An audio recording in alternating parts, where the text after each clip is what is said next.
Welcome to the PC Perspective Special Edition video. I'm Josh Walrath, and I'm joined with a very, very, very special guest, friend of mine who I've known for quite a few years, and who every once in a while comes and drops by the IRC chat during the podcast, and I'll let him introduce himself.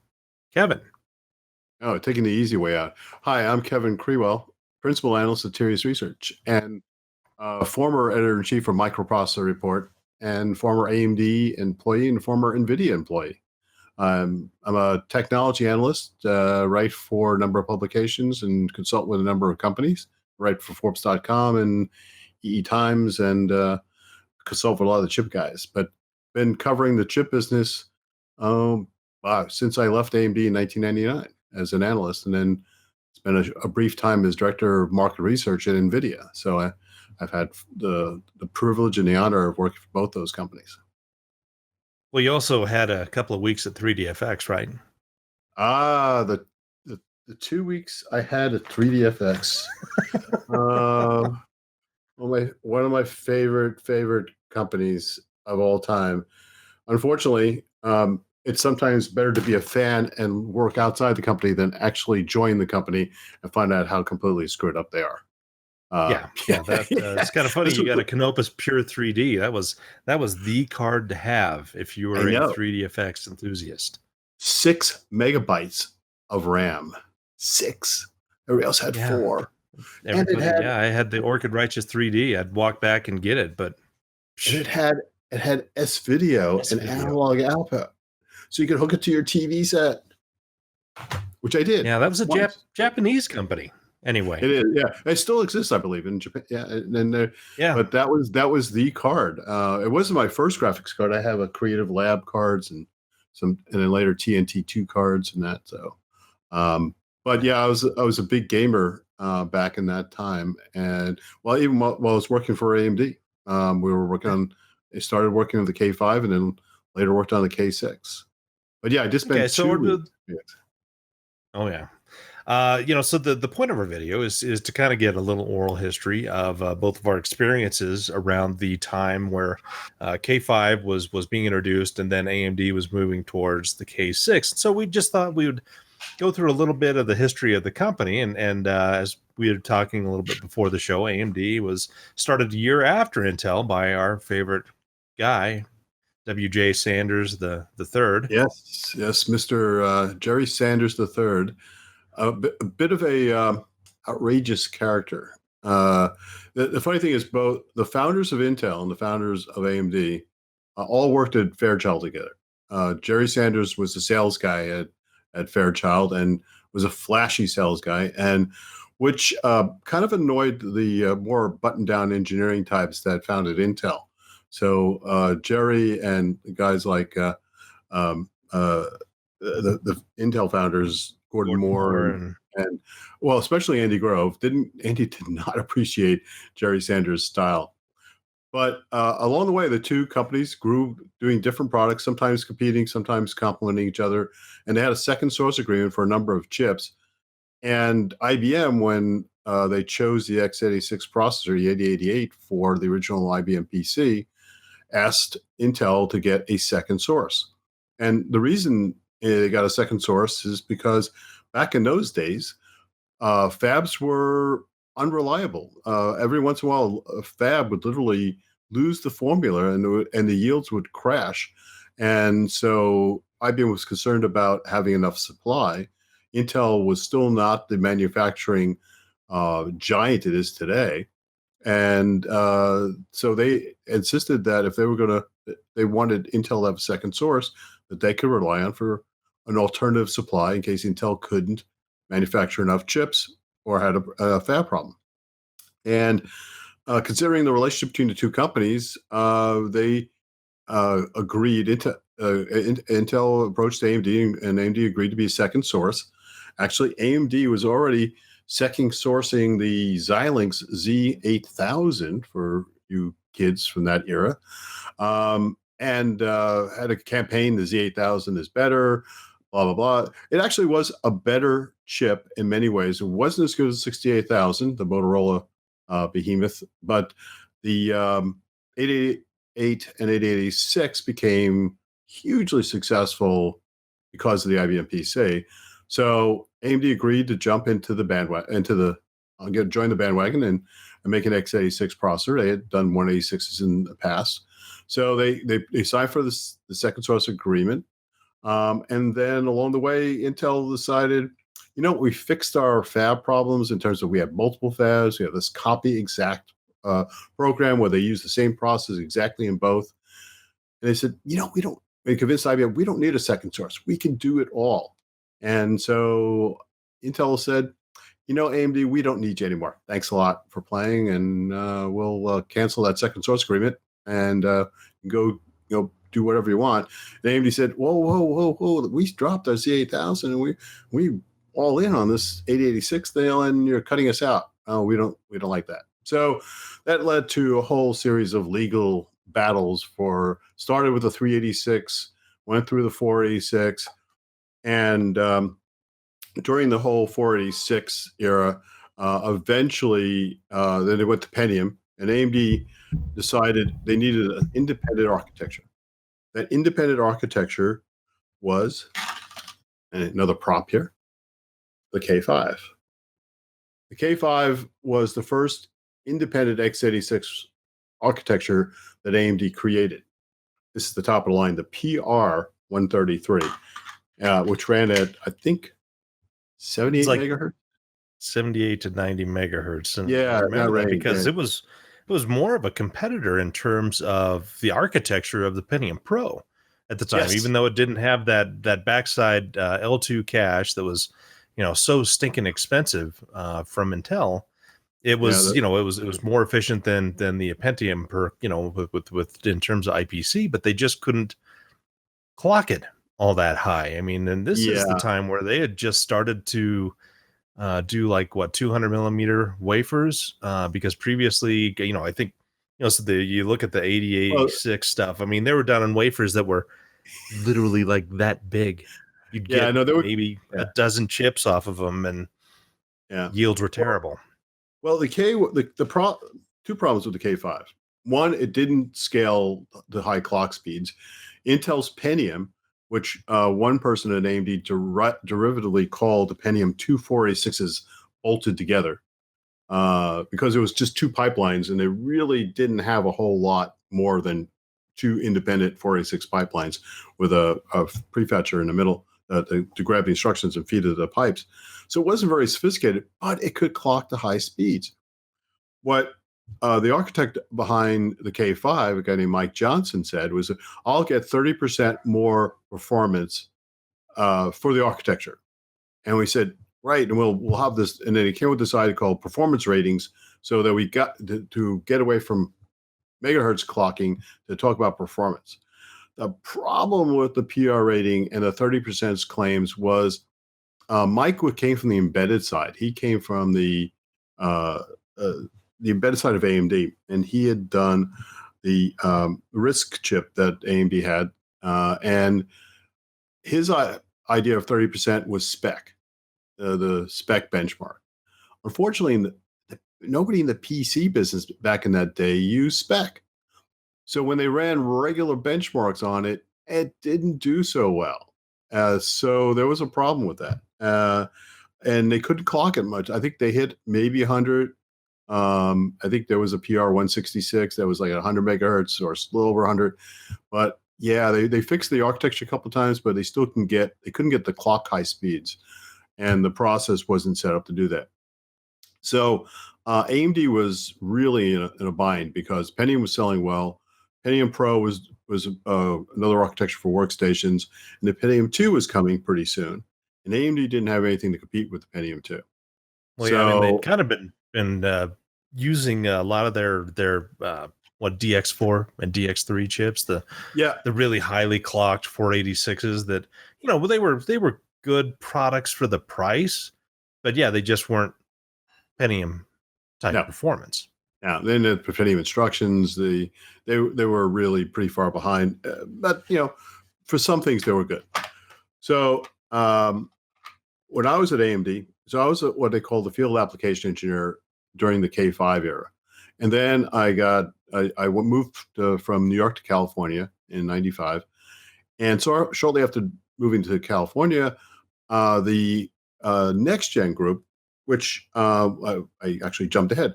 Being in a bind, what AMD decided to do was find another one of these third-party x86 vendors. There was Cyrex and a few other guys, and one company. Was Winchip around at that time? Winchip was around. Centaur, which was really it was still hadn't shipped the part. Well, I think they were in early stages of shipping. But there were a few others. But Cyrex was one of the big ones. And but anyway, there was a company that was struggling called NexGen, and NexGen had a part. It had a lot of good IPC. It had a better scalability, and so AMD bought the company. Turned out it was a big gamble for AMD because AMD had built a fab in Austin, Texas that they needed to fill, and K5s weren't selling way near enough. And those little 486 overclock 486s were too small to fill the fab. So they needed a good sized chip that could sell in volume, which was going to be the K6. NexGen ran into problems because NexGen had a great design where they had a backside L2, but instead of putting in the cartridge, now here's another flashback. Here's the Pentium II. So it had a backside L2 cache, and it was pretty heavy, this big clunky package. Well, what NexGen had done is put the cache RAM, backside cache RAM, on the motherboard. But that means it needed a custom socket that was incompatible with everybody else. With the K5 and then later the K6, AMD used the same socket pinout from the Pentium. So that was in high volume manufacturing, was cheap, and you can get multiple chipsets to support it. So NexGen was struggling, but they had hired a guy named Vin Dom out of Intel who had gotten pissed off at Intel and quit and Fort Worth, and then joined NexGen. And he convinced the leadership of NexGen to go pin compatible with Intel Pentium. So with the NexGen team, the new design group under Greg Favor built the K6.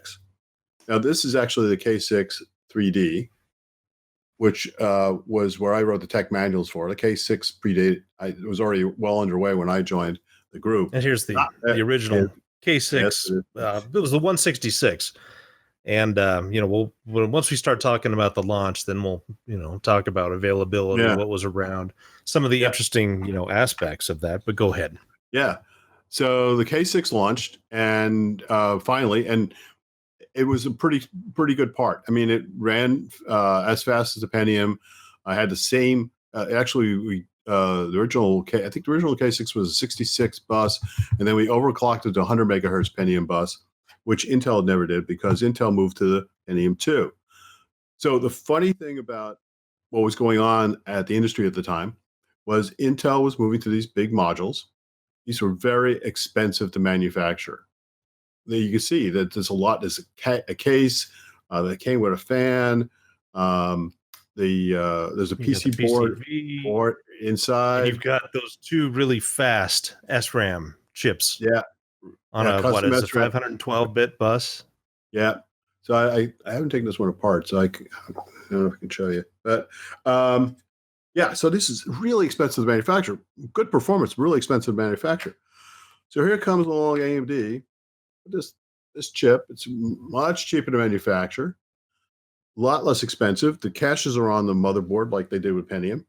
The manufacturing process of notes on Pentium, it was much cheaper to manufacture and got pretty good performance, not too far off the Pentium II. I'll tell you, on the we'll kind of go back a little bit because I'm more on the consumer side at this time. I wasn't in the industry. I was starting out some initial little websites, and I was enthused about computer hardware, and so I read PC World a lot, and there was a pretty significant buildup about this K6 architecture that they were. I forget the code name. Was it Sharptooth or? Ooh, gee, that's a good question. I don't remember. I can't remember. But PC World at that time, it was all Pentium MMX was the big competitor chip, and there was all this talk about the AMD K6 was going to be significantly faster in pretty much everything. And of course, we later found out that the floating point performance, while extremely low latency, was just not as robust as what was the Pentium MMX, and then later with the Pentium II. But I remember reading that PC World had gotten one of the new Pentium MMXs with the 430TX chipset, and there was a picture of the board there, and they circled the two chipset things, and they said these are specialty chips that are supposed to enhance the MMX functionality of the Pentium MMX CPUs, which of course is really funny because that's just the chipset. It's the memory controller. It's IO. And so it's just at that time, I mean, marketing was, I mean, if you think marketing was bad now, I mean, at least there's a lot of information you can look up. But at this time there wasn't still much of an internet, and you couldn't do that. And so there was, a lot of talk, and that was when the 430HX was really the high end chipset, because you could do more than 64 megabytes of RAM and multiple sockets. Megabytes. It's megabytes back then. Yeah, megabytes. I mean, it's almost caught myself with the gigabytes, but no, 64 megabytes. And so when the AMD K6 was finally released, and the benchmarks came out, I mean, it was significantly faster in all these integer things with the Pentium MMX. And I mean, it was just kind of wiping the board. And for 1 month in April of 96, I think it was the fastest x86 processor out there. But then it fell down on games and floating point. Well, I remember running, what is it? The MDK. They had a benchmark in there. Oh, well, that was the games had. I remember when games used to have benchmarks built in. That was nice. But MDK had a benchmark in there, and it measured this gaming floating point stuff. And so I had a Pentium 133 that scored 166 points in that, and then I got a K6 200, and I thought this thing is just going to roll all over it. And I ran the benchmark, and I ran it twice, and I ran the third time, and it was like 154. And so I was a little bummed. But yeah, I had gotten my first, I kept looking for a K6 233. One, they're really expensive, and you couldn't buy them anywhere. They were pretty much, from what I understood, they were pretty much all going to OEMs, and you just could never find one. And there wasn't the retail market that we have now. I mean, it was a bunch of really, really small sites. You had to go to like Tech Data, and because they only shipped to OEMs, so just individual customers couldn't go get those things. And so I was able to get a hold of a K6 200, and the motherboard I had it could only do the split plane voltage to 2.8. It didn't have a 2.9 setting. However, I got lucky because the K6 200 I have, it worked perfectly fine at 2.8. Yeah. And then, of course, the 233, it had a 3.2 volt. Yep. I think.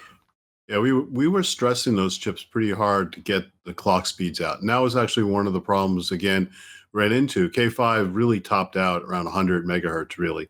I mean, those a very limited number, 118 megahertz parts. And the K6 definitely scaled better, the first one. And then we proved that to K6 too. A lot more scaling.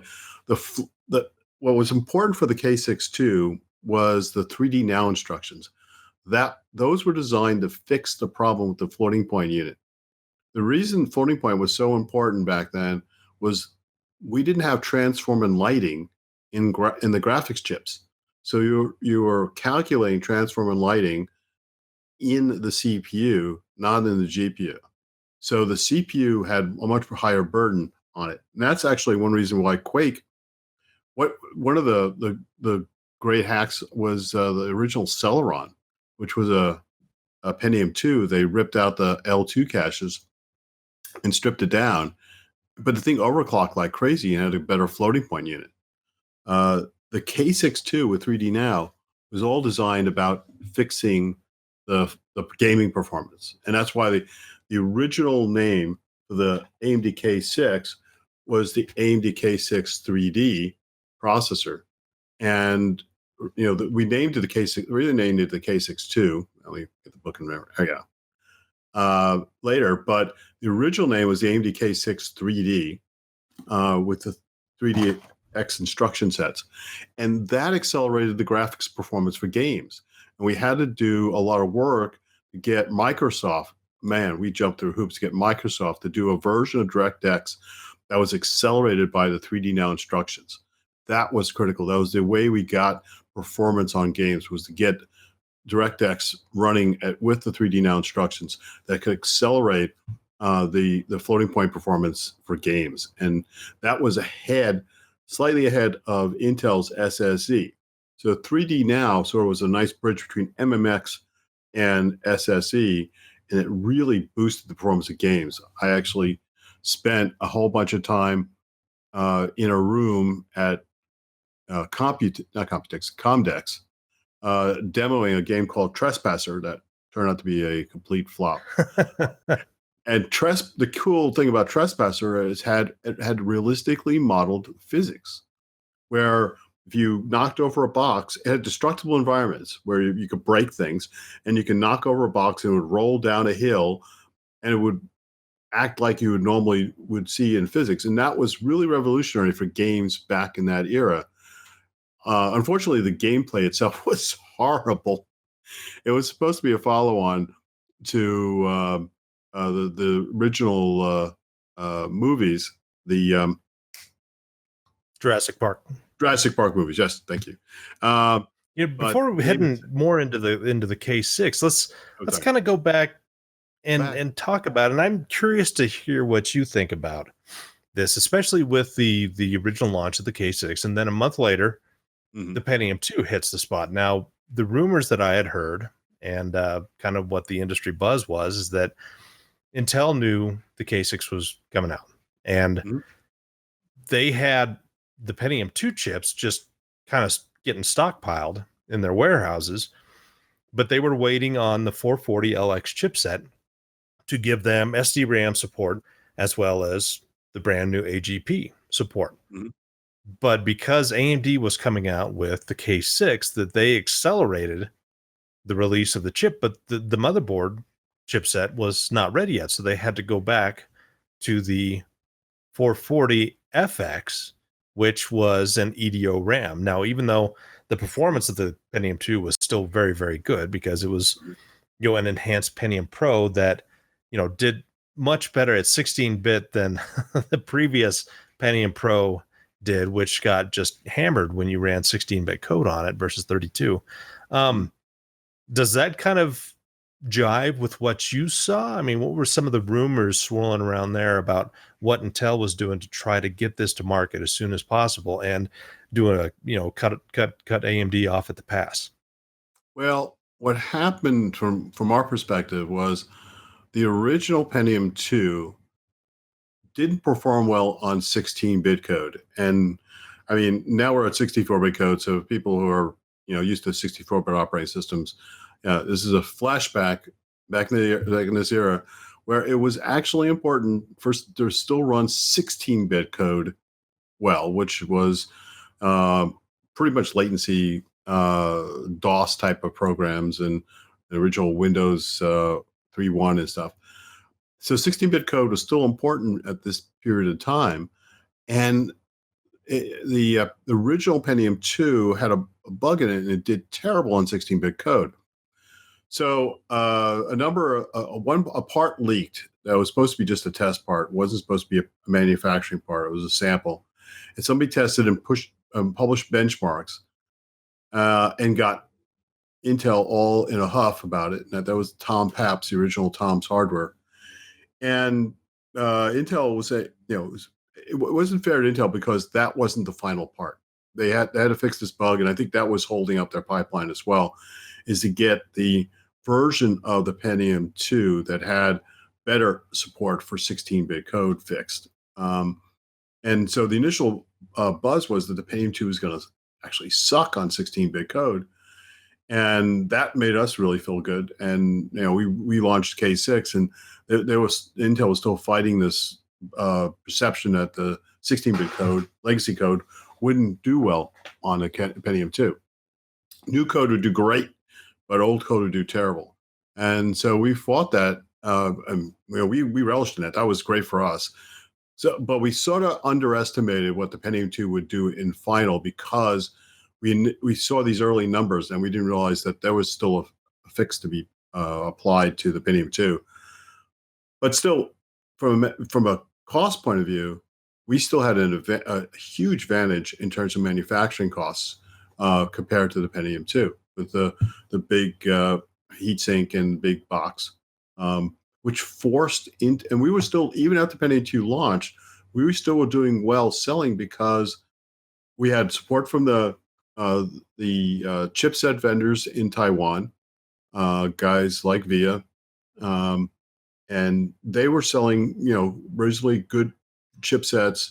Although VIA had a tendency to spin their chipsets like practically every week. It was like a bug fix a week kind of thing. So you had to, it was like, did you don't get the A0 version? Wait for the B version. But there was a bunch of chipsets. SIS was another one selling chipsets for us. ALI, yeah, which is Acer Labs. So there was a lot of support in that, and so they were cheap, and it got reasonable. It still did reasonably well in games, especially when we got the 3D Now instructions out, and so we were selling a boatload. And Intel could grab the high end, but we were killing them on the low and mid range. So that's when they developed Celeron, and you don't know how much everybody made fun of the name Celeron. We kind of accepted it now, but everyone was making fun of. Even the Intel guys didn't like the brand Celeron. It was like celery, cellathon. What is this Celeron? And but basically, they just took the module, stripped off the backside SRAMs, took off the heat sinks, and sold a stripped down module. But it overclocked pretty well, and it had a good floating point unit, so it did well on Quake 2, those kind of games that still did a lot of transform and lighting in the floating CPU floating point unit. So, and then so they went to the socket 370 at that time. But they had to, yeah, they had to go with the socketed with the Celeron, and I remember they had the slockets as well that would do take you to the 370 to the slot 1 converters. Well, we were dragging this Pentium socket up to 100 megahertz, and that was it. I mean, we literally did the timing analysis, and we just barely got it to 100 megahertz. And the Super 7. Super 7 socket, Super 7 socket. And we had a K63 with an on-chip backside L2 cache, but didn't sell a lot of those because it was a bigger die. L3. Yeah, it was an L3. It didn't. No, it was L2. I'm sorry. It was an L2, but it was on-chip L2. Yeah, but then it used the motherboard as an L3 cache as L3. Yeah, but which it didn't sell that well. Remember, you guys had like a 3-layer cache that you talked about that was kind of really good for gaming, and you outstripped Intel, and that's a lot of marketing a long time ago. Oh, well, nothing quite as much fun marketing as the PR performance rating numbers that we marketed. And later on, when I was in Microprocessor Report, I had to play the opposite side of that coin, and as myself and Pat Moorhead from was representing AMD on a John Dvorak Silicon Spin show, arguing or debating, I should say, whether megahertz or PR ratings were better. But at least you did kind of get away from the PR ratings with the K6, just because, I mean, it ran at 166 and it was very competitive and faster than the Pentium II 200 and 230. No, 233 was the lowest clock. Yeah. So so the PR ratings kind of went by the wayside a bit, and but you were able to get a lot of clock out of those puppies. Oh yeah. And I, so we got a lot out of the K6. Unfortunately, the K6-2 was sort of like the end of that line. But there was a team working on what became Athlon, and we were racing that to market. And Athlon was going to be a huge step up. When it all said and done, AMD and Intel finally buried the hatchet and signed a cross license agreement. And The deal was, though, Intel was not going to give AMD the Pentium II bus. Therefore, AMD was going to have to get their own bus, one way or the other. And we had run out of steam with the original Pentium bus in this Super 7 socket. So we licensed a bus called the EV6 bus from Digital Equipment Corp, DEC.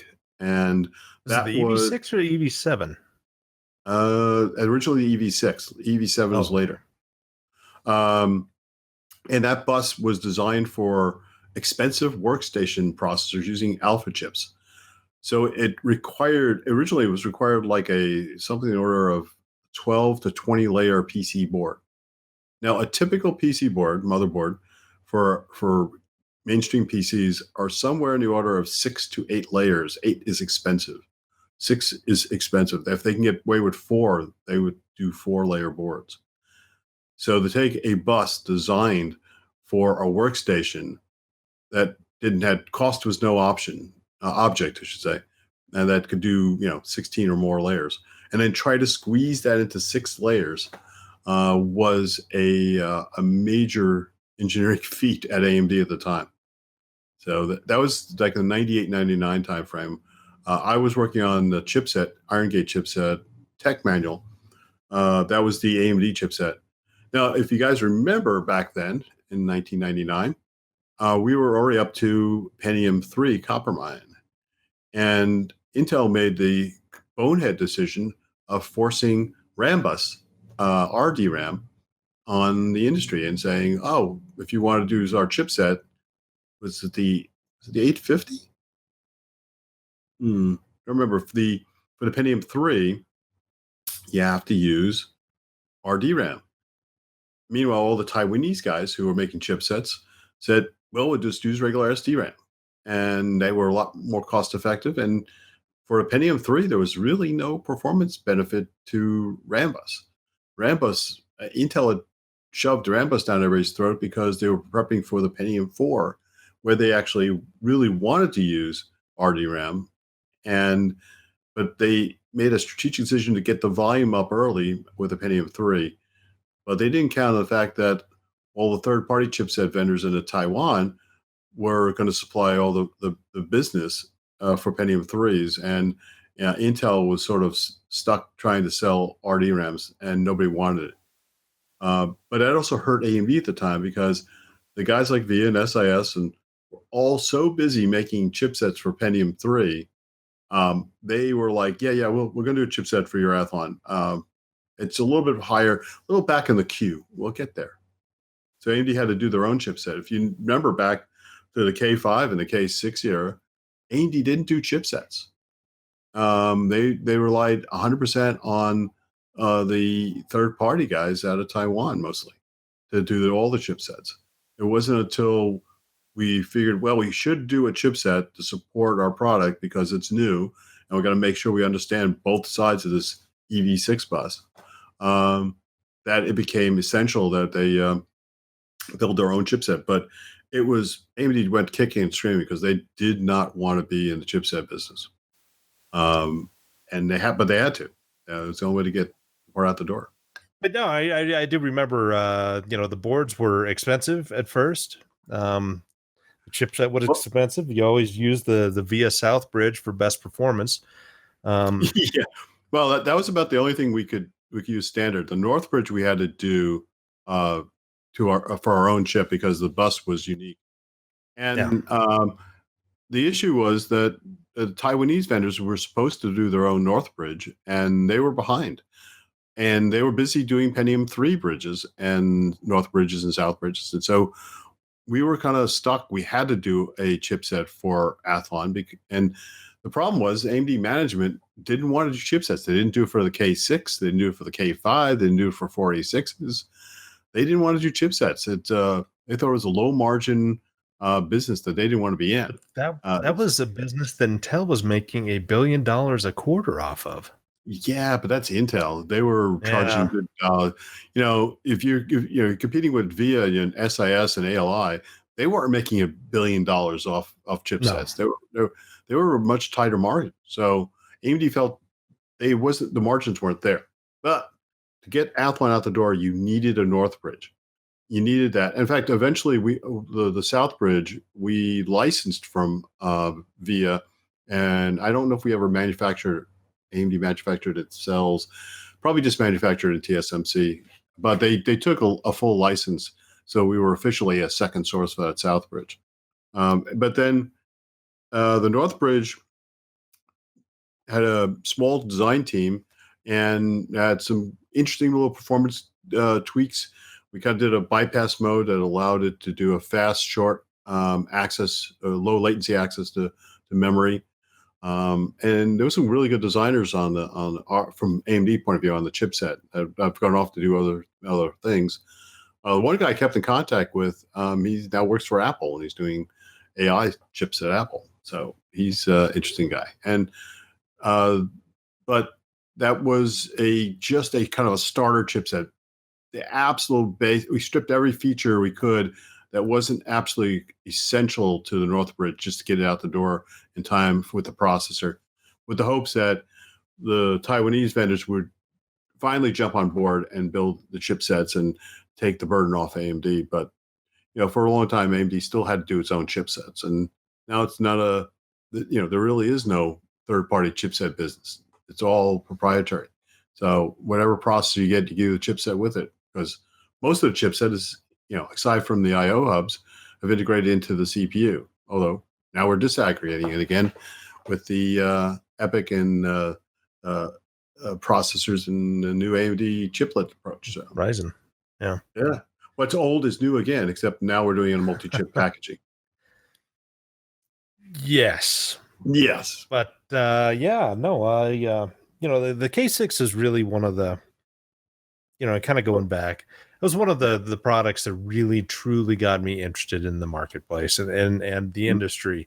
And I'd heard about AMD before when especially during this 486 time, so this is back in 92, 93, that some guys that I lived in, I was a RA in a residence hall, and these two computer science guys both had, 486 DX2 66s, and they were, the fastest machines out there. And each one of those were like $4,000. And I was like, how do you guys afford such things as college students? But a buddy of mine was looking to buy a new computer, and he was convinced to get the AMD 486 DX40, which in many, many ways was about as fast as the 66, because you had the faster memory bus going on there. And, just the little tweaks that AMD put in there. I mean, it was a less expensive chip and still really, really, really fast.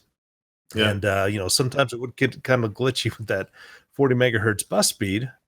But other than that, it was, it was an interesting option to have. And then, the K5, you didn't hear a whole lot about it, but yeah, when the K6 was being ramped up and the marketing started coming out and independent reviews finally were hit, and and it was such a good solid chip, it really cemented AMD's place as, here's Sears and Intel's the top, but AMD's definitely a second tier. And then you got Cyrix, who is kind of backed by IBM, because IBM had their strain 6x86 processor.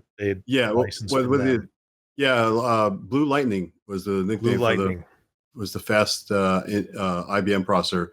IBM was in the foundry business. In fact, IBM was the original foundry for the K6 from NexGen and into till they migrated to the K6 that we sold. But the NexGen part was all manufactured by IBM. IBM was doing a lot of manufacturing for guys like Cyrix and NexGen.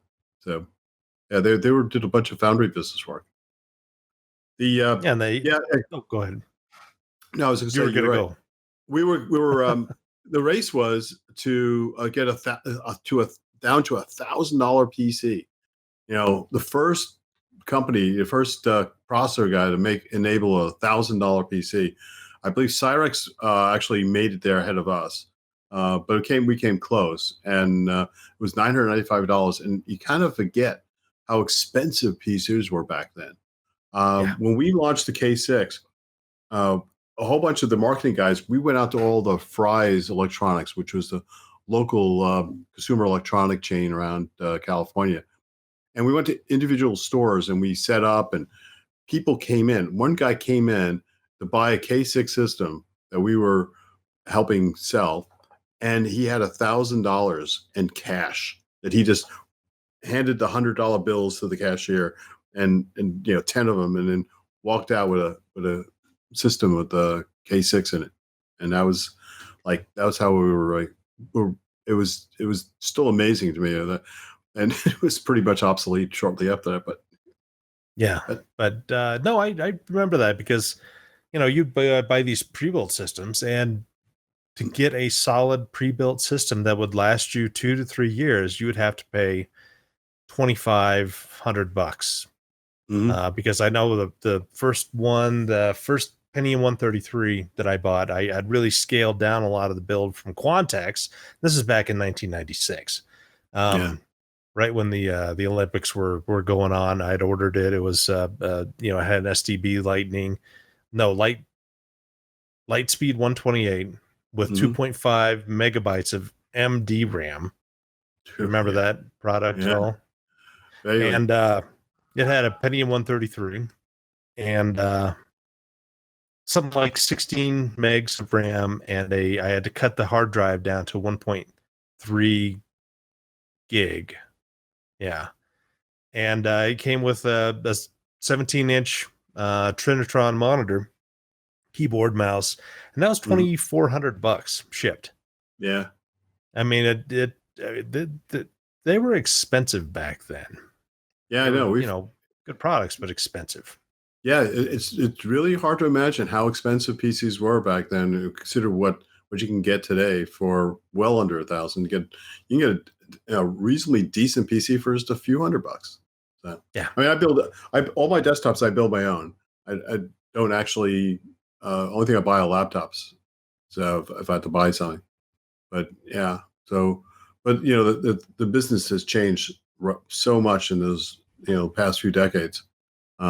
Yeah. But there were a lot of small vendors. That's why there was still a market for the small VARs. The third, I was supporting in New York a company called Lusky International, and there was another company in New Jersey called Fountain Computer, and these were all kind of screwdriver. They buy the motherboards in Taiwan. They still assemble them in warehouses, and the Lusky guys assembled the warehouses in Queens, New York, and then sell systems. So there was still a market for those guys. They weren't much of VARs. They would make they would sell some business to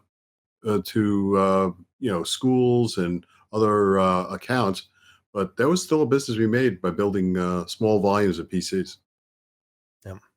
Yeah. There's something else I was going to go off on. What was that? The ramp up to. Oh, go ahead. Did I mention it's one other thing. When we talked about the whole Pentium II thing, I don't know. The funniest thing is the Intel guys, when they saw that we were still selling K6s and they were still, pretty competitive, and they came out with competing, still to compete with Celeron. But the other thing is they were all like, we've got to get back into sockets because sockets are a lot less expensive to manufacture, and that's the way we should should build going forward. Meanwhile, at AMD, there was actually a contingent of people saying, we need to put our K6 into modules so that we compete with Intel in these modules, so they'll know how to plug modules in. And I'm like, you realize if you put a K6 in a module, it doesn't actually do anything good for the K6. It just adds more expense. And they're like, but Intel is doing these modules. We have to do the same. I was like, it made no sense. So while AMD was like jealous of Intel and modules, Intel was jealous of AMD and sockets. So that's really funny. Sockets won.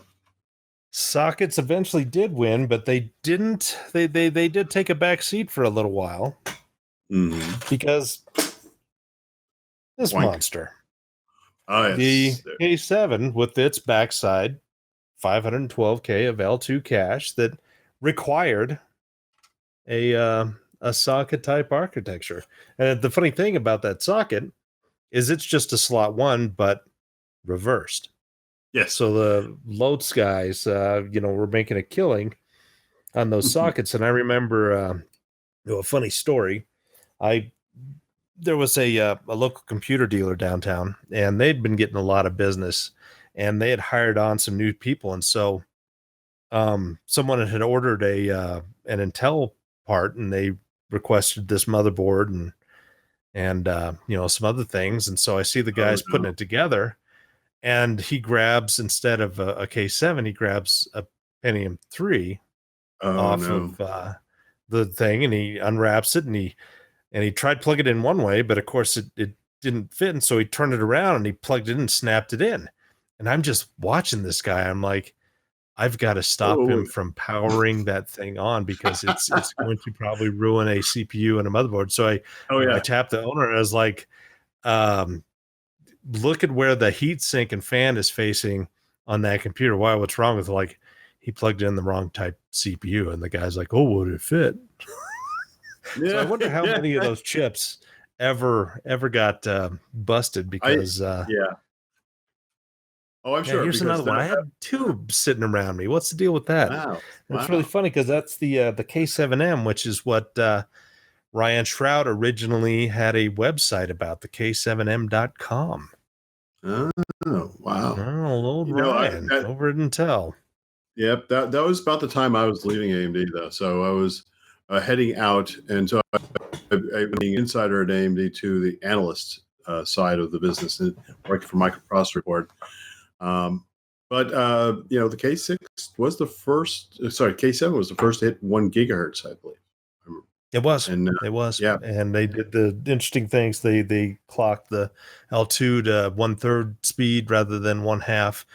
And yeah, from, I think, of what, the 750 and above, they had to chop that L3 speed down. So the 800 didn't perform nearly as well. And so it was kind of, and plus you had the different, you had two different SKUs, that one was 1/3 and one was one half at the same speed. But that's getting into strange nitty gritty, and that's before you guys, the AMD had done the L2 cache onto the chip, migrated that again, and got Thunderbird. yeah, yeah. Oh, I think I got one. These are one of the later ones, I believe. Yep. Yeah, yeah. So No, actually, wow, that was quite a few years that you were there at AMD, when things were getting very, very interesting. And yeah, William J was really pounding his chest on what his company could do versus Intel. And of course, you started to get some interesting anti-competitive practices going on. And yeah. Oh well, that was always part of the challenge with working with Intel or working against Intel. Was Intel did not appreciate the competition from AMD. So we were always fighting for getting AMD parts out there. Intel would do everything they can to keep us out of the accounts. And that was Andy Grove, only the paranoid survive kind of attitude. He was very aggressive in terms of keeping us out of accounts as much as he could. We were second source to IBM. The time I was at AMD, AMD never sold a single x86 CPU, I think, to IBM. So IBM never actually took advantage of that second source agreement at the time. that's funny. Yeah, That's no money whatsoever to you guys. none, So no. But the reason, if you look at AMD back in that era, AMD was had a lot of different divisions. They had a flash memory division. Actually, AMD also was in DRAMs for a while, but then they got out of that business when Intel did as well. We had a networking product division doing Ethernet chips and Wi-Fi chips early on, and uh, fiber token rings. They had a communications group. They had a programmable logic group. Uh, AMD was a very diversified company back then. we had a And what ton of happened? products. I remember like Yeah, seeing AMD UARTs, I think, and just a kind of, bunch of yeah, different, yeah, kind of off the off the kind of beaten path type chips that you wouldn't expect to see in in Yeah. regular PCs, but in other applications, there were a ton of products that you guys had. Yeah, we had embedded RISC processor, the 29K.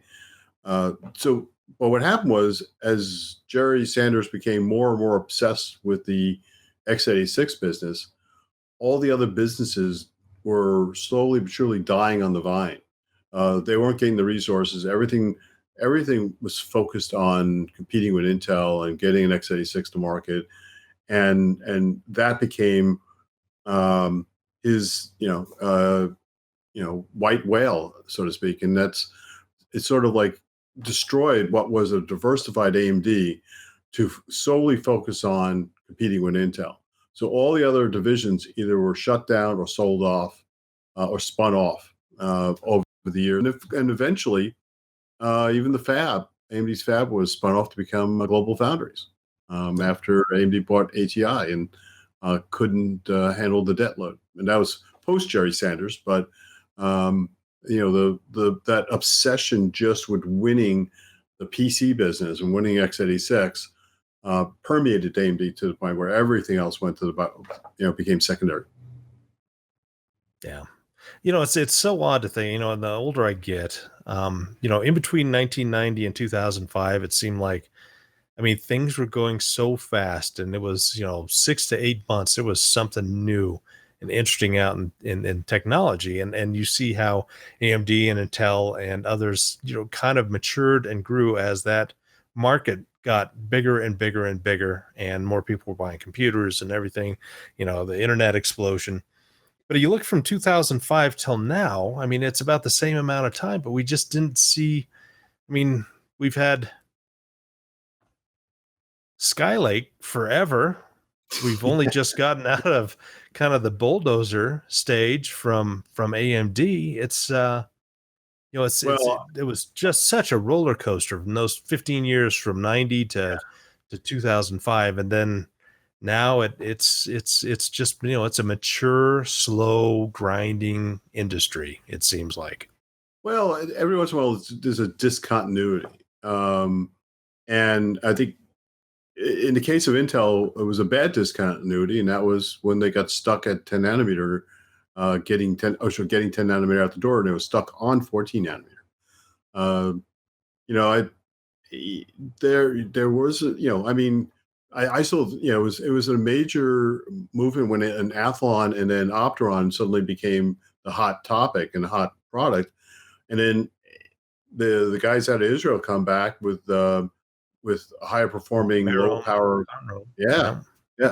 And so there was all that battle, but then, and so it looked like Intel had won, and AMD's bulldozer turned out to be a failure from a marketing point of view, and performance point of view.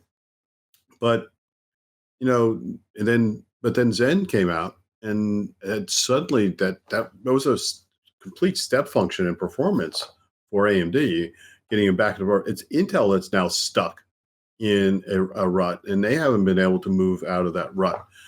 They keep adding new instructions, the AVX, the VNNIs, but for the mainstream performance point of view, there isn't a whole lot to go on. There's not a lot of big changes there because we've been refining this architecture for so long. They're running out of things to tweak out of it to get more performance. And in fact, they've tweaked so much stuff out of it, they created security holes. And those gaps, like the gaps all these guys are slipping into and finding security holes, and so Intel's got to close those gaps up, and in the process of closing some of those performance. Cuts down performance. So, we're actually running out of what you can do with the architectures, and still maintain a reasonable power envelope.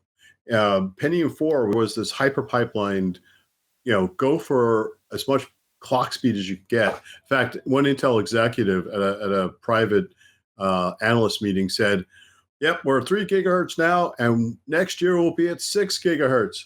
And I said, "You're not really going to be at 6 gigahertz next year." "Yes, I will. Yes, we will." No, you're not. They never got to 6 gigahertz even with the Pentium IV. But it was like pushing the envelope in terms of power. It's 200 plus, 200 watts, and that was just not acceptable.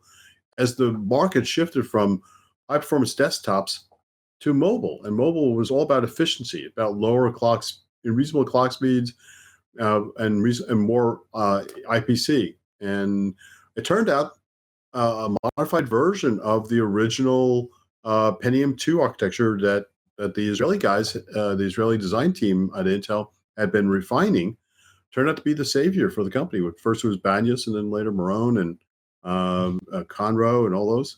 So that architecture then became core, and they're just refining it year after year. But you're not going to see a big quantum jump. AMD had a great quantum jump with Zen because it had fallen behind Core, and now it needed to catch up. So it did.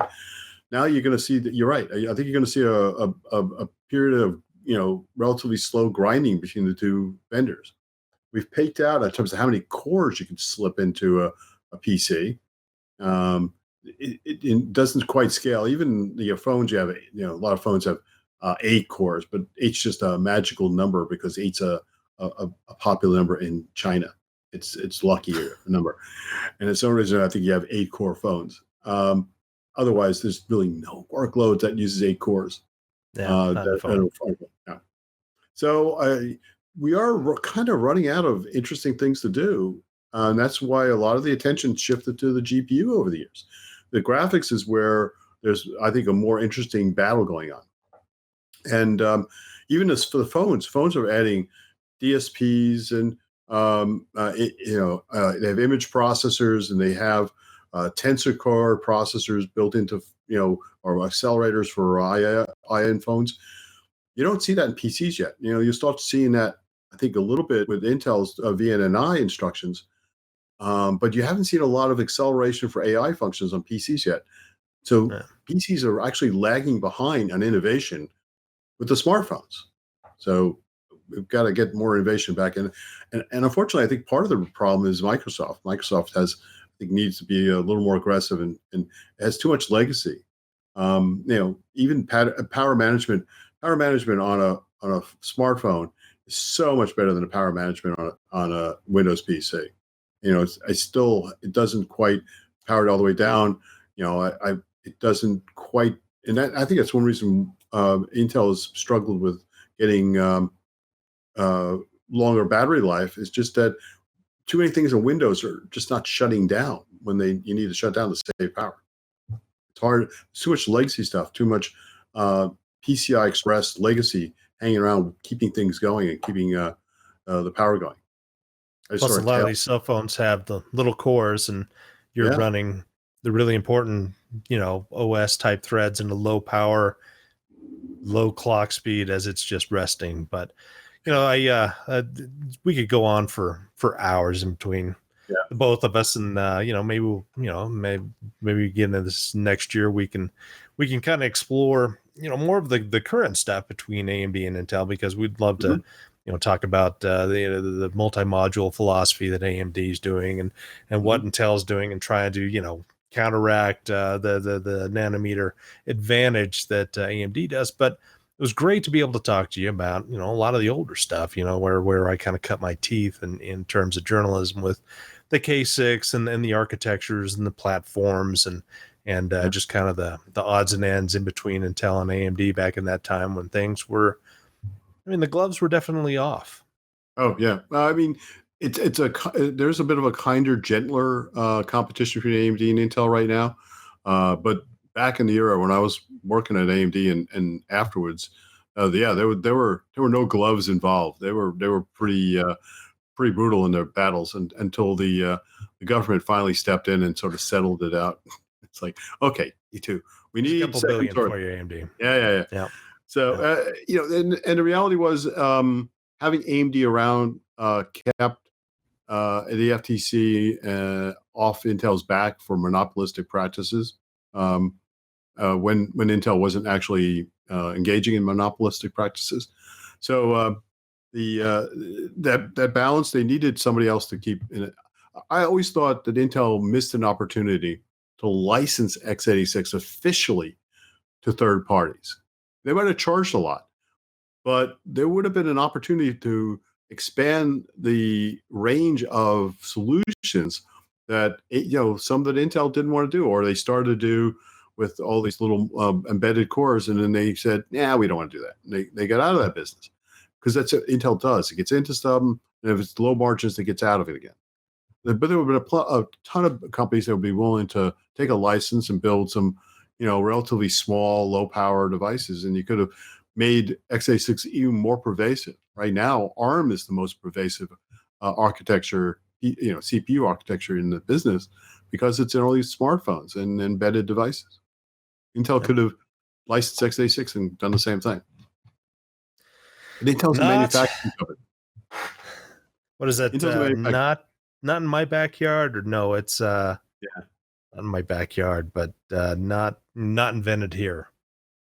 Yeah, Intel was a big not invented here type. Oh yeah, they had an edge factor in a big way. Yeah. Well, Kevin, I really appreciate you spending this hour and some odd minutes with us and let us, pick your brain about the early 90s and mid 90s and late 90s with AMD and their K series architectures. So we appreciate you dropping by. Well, thank you. I appreciate having the time to talk about it, and it's always fun to reminisce a bit about those days. And hopefully I haven't bored your listeners too much. Not too bad. So we with my appreciate it. rambling. And thanks all for listening. And we'll hopefully see you again here soon.